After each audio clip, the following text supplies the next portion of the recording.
Եվ այսպես ուշադրություն, շատ կարևոր տեղեկատվություն միացեք մեր ալիքին եւ այս տեսանյութի տակ սեղմեք հավանել կոճակը, որպեսզի այն տարածվի։ Հայաստանի կառավարությանը կոչ ենք անում շուտապույտ քայլեր ձեռնարկել, Ադրբեջանը փորձում է մեզնից առաջ ընկնել, Ադրբեջանը Ամերիկային առաջարկ է արել կնքել ռազմական գործարք, Իսրայելը միջնորդել է ամերիկյան կողմին, որպեսզի ամերիկյան կողմը Կովկասյան տարածաշրջանում ուշադրությունը սևեռի Ադրբեջանի վրա, այսօր դա մեր համար կլինի լուրջ պրոբլեմ։ Նաև ինչքան մեր համար պրոբլեմ կլինի, 10 անգամ ավելի ծանր պրոբլեմ դա կլինի Ադրբեջանի համար։ Ինչպես Ադրբեջանը գտնվում է Իրանի եւ Ռուսաստանի արանքում եւ ունենալով այնտեղ Ամերիկայի հետ ինչ-որ ռազմավարական գործընկերություն, որը կլինի ավելի ուժեղ, քան հայերինը, դա լինելու է Ադրբեջանի համար սեփական գերեզմանափոսը փորելու նման մի բան, Ալիևը հայտնվելու է երկու թշնամական պետությունների արանքում եւ մանավանդ Իրանի ձեռքից հաստատ Ադրբեջանը չի պրծնելու։ Եվ մենք նաեւ տեսնելու ենք, թե ինչպես է Ադրբեջանի ղեկավարությունը ծնկի գալիս տարածաշրջանում, որտեղ ոչ ռսի ձեռքից կպրծնի, ոչ էլ պարսիկների, բայց մենք կառավարությանը կոչ ենք անում, որ մի քայլ առաջ ընկեք, մի թողեք, որ լինի այդ ռազմավարական գործարքը, ասեք, որ Ալիևը Ռուսաստանի հետ դաշնակցային հարաբերություններ ունի, ասեք, որ Ալիևը բռնապետ է, մարդասպան է, Բաքվի բանտերում պահվում են հայ գերիներ, որոնք նախագահներ են եղել, ուղղակի մարդիկ են եղել սովորական, զինվորականներ են եղել, որոնք պաշտպանել են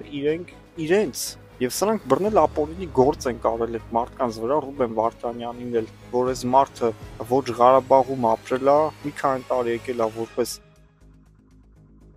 ժողովրդի կողքին լինի կամ չգիտեմ ինչ պաշտոնի համար չէր եկել հաստատ կամ ուղարկվել էր, դա արդեն երկրորդական թեմա է։ Առաջնայինը այն է, որ Ռուբեն Վարդանյանը հայ է, Ռուբեն Վարդանյանը անունով հայ է, ճանաչում ունեցող հայ է համաշխարհային տիրույթում եւ նրան այսօր Բաքվի բանտում ստորացնում է, սա մեր համար ուղղակի սարսափելի է։ Եվ հիմա էլ ինքը ուզում է հզորացնի իր պետությունը, Ամերիկայի հետ ռազմավարական պայմանագիր կնքի եւ դառնա հզոր պետություն։ Սրան պետքա տեղում չեզոքացնել։ Ամեն օր մարդ ուղարկեք ամերիկյան տարբեր սենատորների, կոնգրեսականների մոտ, թող գնան Հայաստանի մասին լավ բաներ խոսեն, թող գնան խնդրեն, աղաչեն, որպեսզի ամերիկյան կողմը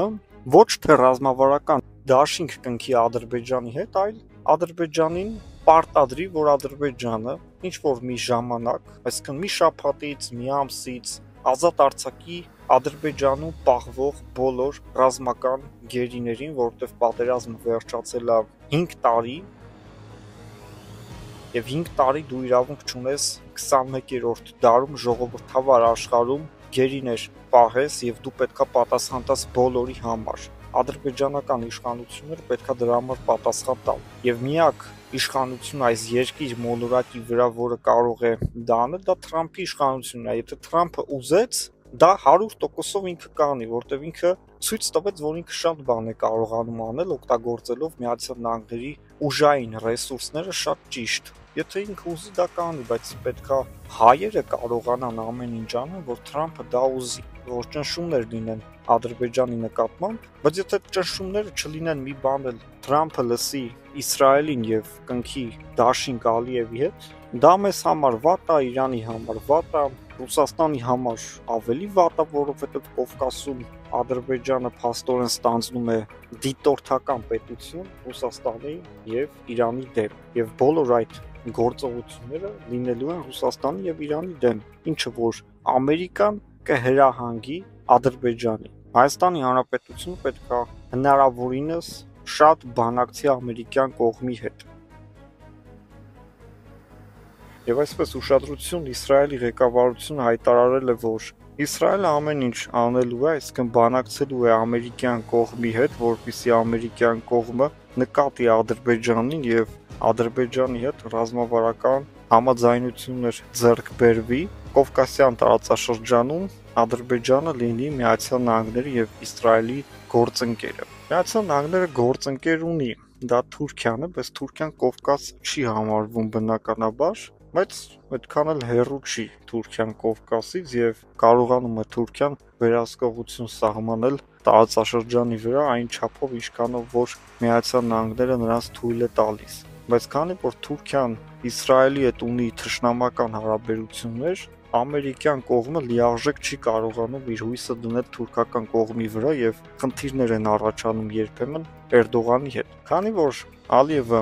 եւ լավ հարաբերություններ ունի Իսրայելի հետ եւ Թուրքիայի հետ, այսինքն ՆԱՏՕ-ի անդամ պետության, Ալիևը նաեւ խնդիրներ ունի Իրանի եւ Ռուսաստանի հետ, Իրանի հետ խնդիր ունի Սյունիքի հարցի շուրջ եւ նաեւ Ադրբեջանը որոշակի տարածքային պահանջներ ունի Իրանի նկատմամբ, այսինքն դեպի Ադրբեջան հատվածները իրանական ադրբեջանաբնակ հատվածներ են եւ Ալիևը կարծում է, որ դա իր տարածքներն են եւ պետք է Իրանը դա վերադարձնի։ Իհարկե ինչը որ անհեթեթություն է։ Ռուսների հետ ունեն խնդիրներ, որովհետեւ իրանք ռուսների նախ միշտ չեն սիրել եւ կարծել են, որ 30 տարի Արցախը ռուսներն են պահել հայերի ձեռքում եւ հետո, քանի որ Թուրքիան ռուսների հետ եղել է միշտ թշնամի պետություն, Ադրբեջանը հետ չէր կարող մնալ եւ ինքն էլ շարունակեց Թուրքիայի գործը եւ Ադրբեջանը ոչ մի բան չկանգնեցրեց, որ ինքն էլ Ռուսաստանի դեմ դուրս գա։ Ռուսներից քաղեց այն ինչ որ իրեն պետք էր, այսինքն դա Լեռնային Ղարաբաղի գրավումն էր, որին հաջորդեց հայության հայաթափումը, էթնիկ զտումը եւ ամբողջությամբ արդեն ռուսական ներկայությունը Լեռնային Ղարաբաղում դարձավ անիմաստ, նրանք դուրս եկան եւ արդեն ադրբեջանա-ռուսական համագործակցությունը դարձավ անիմաստ եւ Ադրբեջանի եւ Ռուսաստանի միջև անցավ սև կատու, դա այն ինքնաթիռի դեպքից հետո էր, երբ որ լարվեց նրանց հարաբերությունները, Ռուսաստանի ինքնաթիռի փողը մի բան էլ ավել փոխհատուցել է, Ռուսաստանի ղեկավարը անձամբ ներողություն է խնդրել եւ էլ ինչ աներ Պուտինը։ Հիմա դեպք է եղել է, փողը տվել են, ներողությունը խնդրել է, դրանից ավել ոչ մի բան չէր կարող սպասել, այսինքն ինչ պետք է աներ։ Ալիևը այդ ամեն ինչը օգտագործեց ընդդեմ Ռուսաստանի իշխանությունների եւ լարեց հարաբերությունները ռուսների հետ Միացյալ Նահանգների աչքին երևալու համար եւ քանի որ ինքը Իսրայելի դաշնակիցն է, դա ստեղծում է նպաստալից պայմաններ Ադրբեջանի համար, որպեսզի Միացյալ Նահանգները ուշադրություն դարձնի Ադրբեջանի վրա, քանի որ դա ըստ Միացյալ Նահանգների տեսանկյունից կարող է նաեւ լինել ընդդեմ Իրանի գործողություն, Ադրբեջանում տեղակայվեն օրինակ Միացյալ Նահանգների որոշակի ռազմաբազաներ, որոնք բնականաբար Իրանին վերահսկելու համար կլինեն, դա իհարկե Իրանին կտա հնարավորություն պայթեցնել դրանք եւ նաեւ Ադրբեջանը կունենա լուրջ խնդիրներ իրանական կողմի հետ, դա Ադրբեջանին կտա ուղղակի լավ հարաբերություններ Ամերիկայի հետ, նաեւ ռազմավարական հարաբերություններ